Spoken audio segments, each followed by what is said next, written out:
Lembrando que não são férias, então vamos estudar muito. E hoje nós vamos retomar aqui na gramática o estudo dos pronomes. Hoje a parte 2. Na parte 1 nós falamos sobre o conceito dos pronomes, falamos sobre as funções e também falamos sobre os pronomes pessoais, ok? Hoje serão os pronomes de tratamento e os pronomes possessivos, beleza? Então, vamos lá. O que você vai aprender nesta aula? Vocês vão aprender quais são os pronomes de tratamento e para quais pessoas nós utilizamos, viu? Como se utiliza esses pronomes de tratamento. Vamos também falar sobre o conceito dos pronomes possessivos, as funções e a concordância dos pronomes possessivos. E também tem alguns pronomes, né, que causam ambiguidade. Como evitar essa ambiguidade desses pronomes possessivos, ok? Então, esses são os nossos 3 objetivos. Então, vamos lá. O primeiro pronome que nós vamos ter contato agora, né? Vamos saber o conceito dos pronomes de tratamento. Como o nome já diz, são pronomes que nós devemos utilizar, ou palavras ou locuções, para se referir ao nosso interlocutor, para designar, né, o nosso interlocutor. Lembrando que interlocutor é aquele ser em que nós temos, melhor dizendo, contato, né? Estamos estabelecendo contato ali e dependendo da qualidade, da importância, né, desse interlocutor, nós utilizamos determinadas palavras ou locuções, ok? Então, dependendo, como eu já falei, da importância daquele ser, daquela pessoa, nós tratamos de forma diferenciada. Por isso, pronomes, palavras de tratamento, beleza?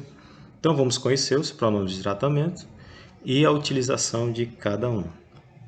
Estes, né, pessoal, são os pronomes de tratamento. Agora nós vamos saber a sua abreviação e a quem são destinados esses pronomes. Vamos lá, os primeiros pronomes. Os pronomes senhor e senhoras. Nós temos aí a abreviação e as pessoas a quem são destinadas esse pronome. Nós utilizamos os pronomes senhor e senhora para pessoas com quem há um certo distanciamento.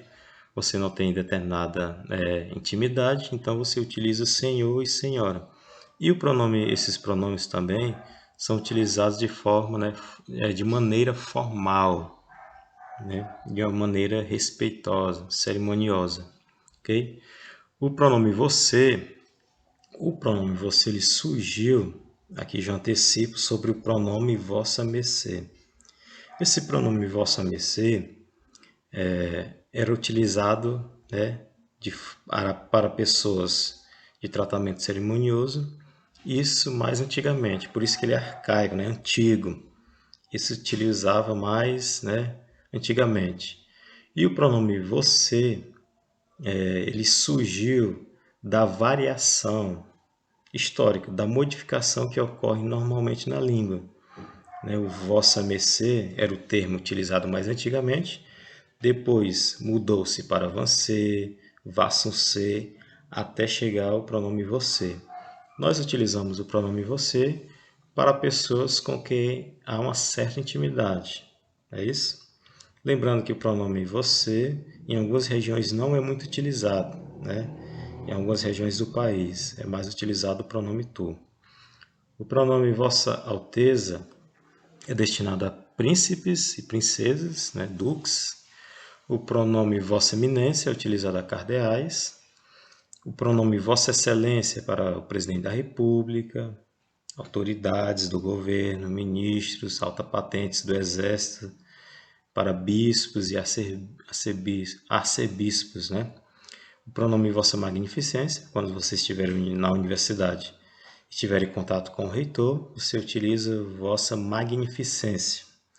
Vossa Majestade, quando vocês estiverem ganhando muito dinheiro e puderem viajar para a Inglaterra e tiver contato com a rainha, vocês vão utilizar o pronome Vossa Majestade, né? Reis, utiliza-se para reis, rainhas, imperadores Alguns até dizem que para imperadores utiliza Vossa Majestade Imperial. Nós já falamos sobre o pronome Vossa Mercê. E agora vamos falar sobre o pronome Vossa Onipotência, que não tem aí uma abreviação. Existe uma forma de se referir a Deus, né? E a maneira correta, né, é utilizando o pronome Vossa Onipotência. Vossa Reverendíssima utiliza-se para sacerdotes, Vossa Santidade para o Papa e Vossa Senhoria para oficiais, né, até coronel, funcionários graduados, funcionários públicos, né, e pessoas de cerimônia. Okay? Então, é dessa forma que se utilizam os pronomes de tratamento. Então, vocês conheceram para quem se utiliza e a abreviação de cada um, beleza? Outra coisa importante é nós sabermos utilizar o pronome vossa, né, a palavra vossa e o sua. Quando é que eu utilizo o vossa e quando é que eu utilizo o sua? Utiliza-se o vossa excelência, ou vossa santidade, vossa magnificência, quando você se dirigir diretamente ao interlocutor. Por exemplo, se você estiver falando com a rainha ou com o rei, você utiliza Vossa Majestade, porque você está falando diretamente. Se você estiver se referindo ou falando para outra pessoa sobre determinado interlocutor, você utiliza o sua, ok? Você não está falando diretamente com a pessoa, com aquele interlocutor, mas está se referindo a ele. Então você utiliza Sua Majestade está elegante, ok? Então é dessa forma que se utiliza o vossa e o sua, beleza? Então aí nós falamos sobre os pronomes de tratamento. Agora vamos falar sobre os pronomes possessivos. O que são pronomes possessivos? O conceito diz o seguinte: são aqueles pronomes que fazem referência às pessoas do discurso, indicando uma relação de posse. Então, os pronomes possessivos indicam posse das pessoas do discurso. Bem simples, né? Indicam a posse das pessoas do discurso. Então, vamos conhecer e saber a utilização deles. Então, estão os pronomes possessivos, né, os masculinos e femininos, tanto no singular e no plural. No singular masculino, é o meu, teu, seu, nosso, vosso, seu. Tanto na primeira pessoa do singular como na primeira e segunda pessoa. Primeira, segunda e terceira pessoa do singular, como primeira, segunda e terceira pessoa do plural. Nós temos aí os meus, os teus, seus, nossos, vossos, seus. No feminino, minha, minhas, tua, tuas, suas, suas, nossa, nossas, vossa, vossas, suas, suas. Então, são esses os pronomes que indicam posse em relação às pessoas do discurso, ok? Esses são os pronomes possessivos. Então, vamos lá sobre a utilização e as funções desses pronomes. É o seguinte, quando um pronome possessivo acompanhar o substantivo, ele vai exercer aquela função que nós estudamos anteriormente, que é o pronome adjetivo. Veja no exemplo, ó, comprei o teu livro ontem. O pronome teu, que é um pronome que indica posse, viu? No caso aqui da segunda pessoa, do discurso no singular, ele está se referindo, está acompanhando o substantivo livro.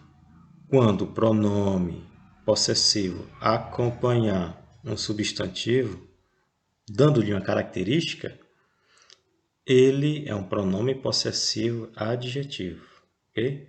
O pronome teu acompanha o substantivo livro, indicando uma característica. Logo, nós temos um pronome possessivo adjetivo.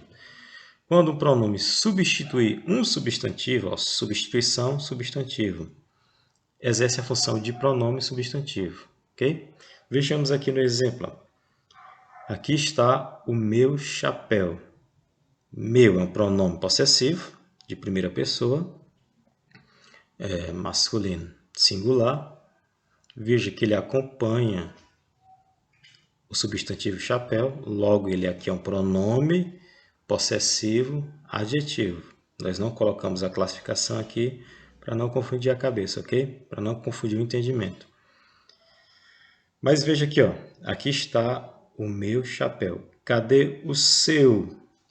Seu também é um pronome possessivo, mas está substituindo uma palavra, um substantivo, que no caso aqui é chapéu, está implícito. É como se estivesse aqui, ó. Aqui está o meu chapéu. Cadê o seu chapéu? Então, o seu está fazendo essa substituição da palavra chapéu, logo ele é um pronome possessivo substantivo, ok? E aqui tem uma informação interessante, que os pronomes possessivos adjetivos, esses, ok? Funcionam sintaticamente como adjuntos adnominais, que depois nós iremos estudar. Então, nós temos aí duas funções dos pronomes possessivos.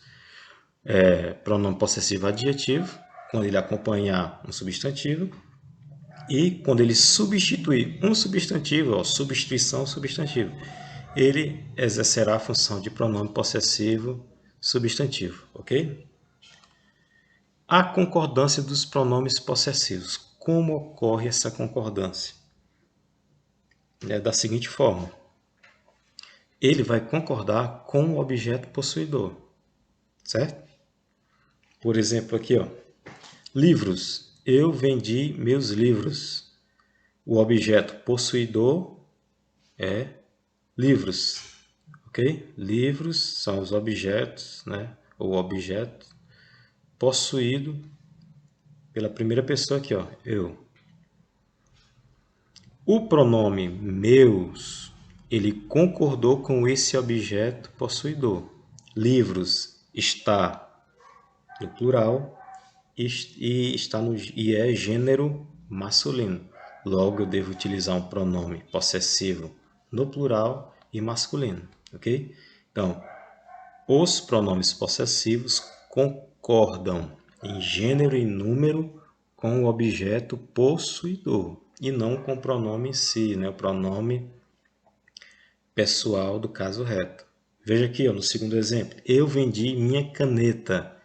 Caneta, gênero feminino, está no singular. Logo, eu tenho que utilizar um pronome possessivo no singular e também feminino.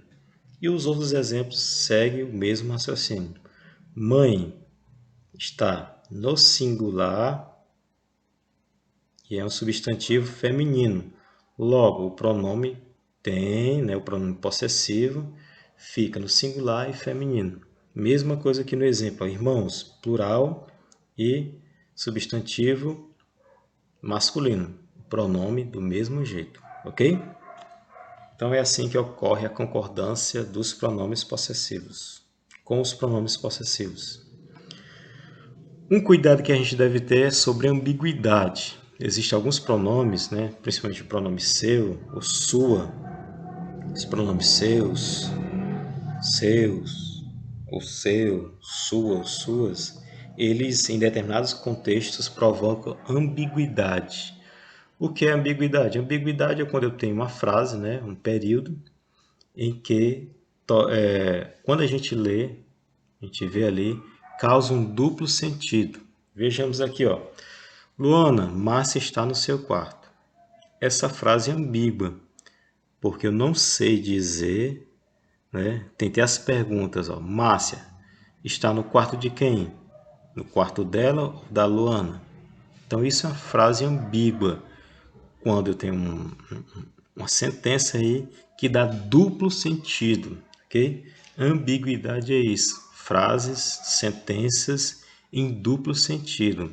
Essa frase é ambígua porque eu não sei dizer se Márcia está no quarto de Luana ou Márcia está no quarto dela, ok? Então, como solucionar isso? Nós vamos ver no próximo slide. Então, está aqui a solução. Para eu evitar aquele problema, eu utilizo, né, eu coloco o pronome dela ou de você. Fica até meio estranho, né? Essa frase, ó, Luana, Márcia está no quarto de você. Apesar de ser estranho, mas isso é aceito pela língua, ok? Então, para evitar E para solucionar aqueles problemas de ambiguidade, eu coloco dessa forma. Luana, Márcia está no quarto dela. Eu estou dizendo que Márcia está no quarto dela mesma, da Márcia, ok? E quando eu coloco Luana, Márcia está no quarto de você. Eu estou dizendo que Márcia está no quarto da Luana. Então, eu evitei a ambiguidade colocando esses pronomes aqui, ok? Então, esses pronomes, eles tiraram a ambiguidade que ocorria nos exemplos anteriores, no exemplo anterior, beleza? Então, é assim que ocorre. Agora, nós iremos para a atividade, né? Vocês irão responder esses questionamentos aqui. São 5 perguntas simples, que está relacionada ao que nós estudamos agora, que nós vimos nesta aula. E qualquer dúvida, nós estamos à disposição, ok? Então, respondam e nos procurem mediante qualquer dúvida, né? Aproveitem aí e estudem bastante.